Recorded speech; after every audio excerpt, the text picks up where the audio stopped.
What do you really know about Iran?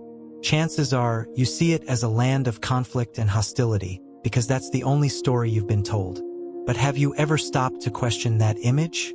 How is it that a city built on dry, rocky hills, with no river, no port, and none of the resources an empire might want, became the most fought-over piece of earth in all of human history? And why was the world's oldest written charter of human rights not created in Greece or Italy, but inscribed on a clay cylinder by a Persian king in the 6th century BCE? Forget the news headlines. Iran is not the country you've been led to believe. It is an ancient civilization that kept a sacred fire alive for 1,500 years, carved homes into hardened volcanic ash, and raised its cities from ruins again and again, because here, destruction has never meant the end. Welcome to the real Iran.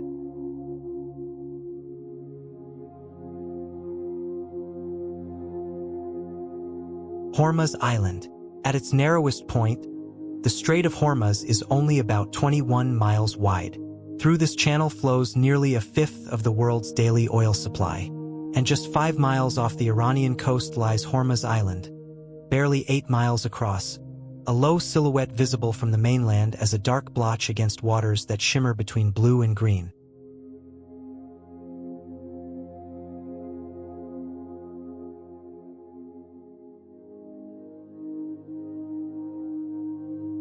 Nothing about that outline hints at what the island truly is. It is a salt dome pushed up from the ocean floor over millions of years, carrying with it 70 different minerals compressed into a landmass you could walk across in an afternoon. The first thing you notice is the red beaches.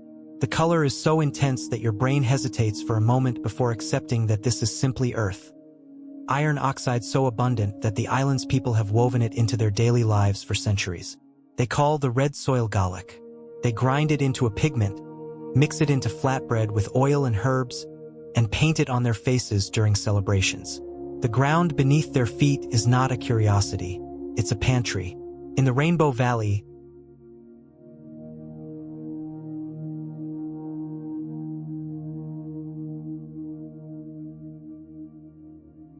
bands of minerals run horizontally across seaside cliffs. Mica and crystal fragments in the sand scatter light in ways that make the ground seem to glow from within. But the same geology that creates this beauty also brings danger. Because of the strait's strategic importance, Hormuz is one of the most closely watched pieces of land on the planet.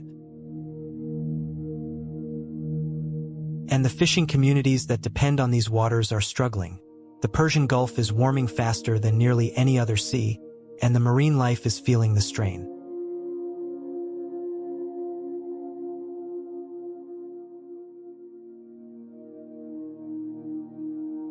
Isfahan. The central Iranian plateau opens up to Isfahan as a wide, dusty plain at about 5,250 feet above sea level, ringed by mountains that turn purple at dusk.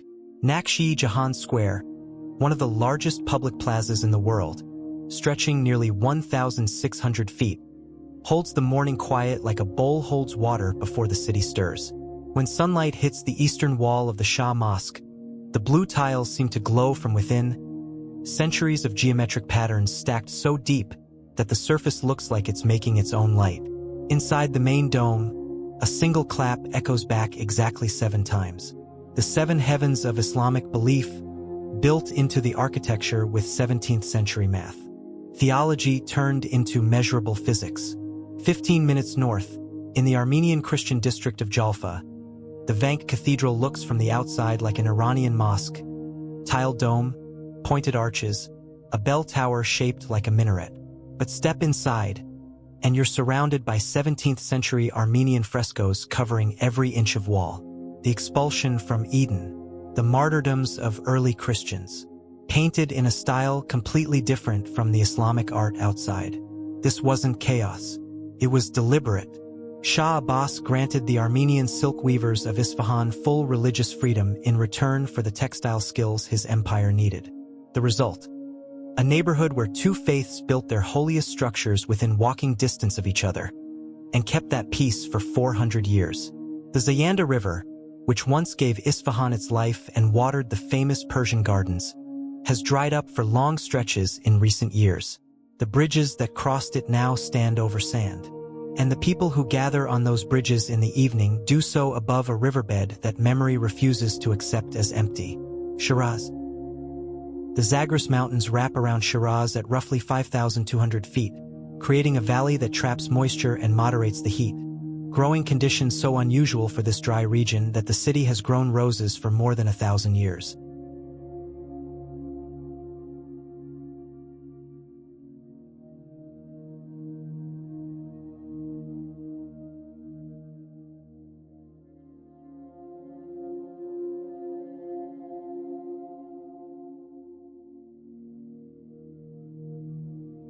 On early summer mornings, the smell of those roses reaches you before you see anything else, carried on air still cool enough to hold a scent.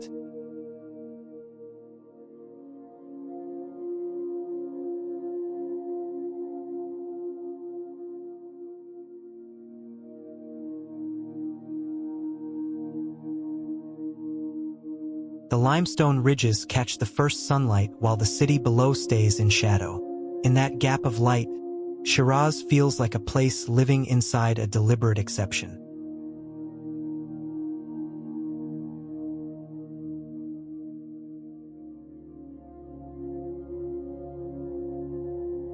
And inside that exception stands the Nasir al-Mulk Mosque. Built in the 1880s with a stained glass wall facing east, it creates a daily miracle. The prayer hall floor becomes a moving canvas of colored light that shifts across Persian rugs as the earth turns. Architecture turned into worship, and proof that beauty made with math is indistinguishable from grace.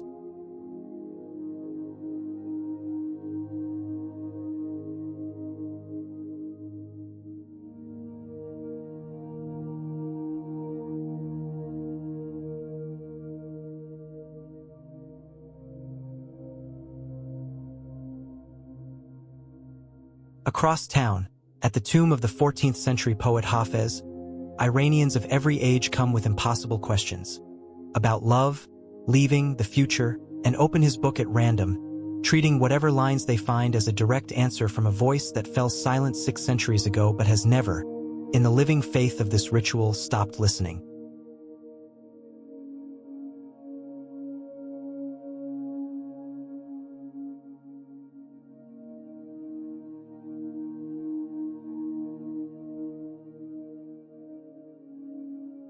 The city's modern struggle is quieter. The same mild weather that made Shiraz a city of roses and poetry now draws more visitors than its small valley was ever built to hold. Persepolis. Fars province spreads south from the Zagros foothills as a pale, wind-blasted plain where the land offers almost nothing. No river, no forest, no shelter from a sun so intense that bare rock can burn your skin. At about 5,200 feet, the air is thin. The horizon goes on forever, and the silence between the standing columns of Persepolis feels like a ceremony that stopped mid-step and never started again. But the walls are what make Persepolis unlike any other ancient capital. They don't show war. Across hundreds of feet of stone carving, the 23 nations of the Persian Empire appear not as prisoners but as guests. Egyptians carrying folded linen, Armenians leading a horse, Ethiopians bringing a giraffe. Each group shown in its own clothing with its own face, people considered worth recording as individuals. The Cyrus cylinder from 539 BCE said the same thing in words, and is now recognized as the world's first human rights declaration. Persepolis set it in stone on a monumental scale, in a desert that preserves almost everything.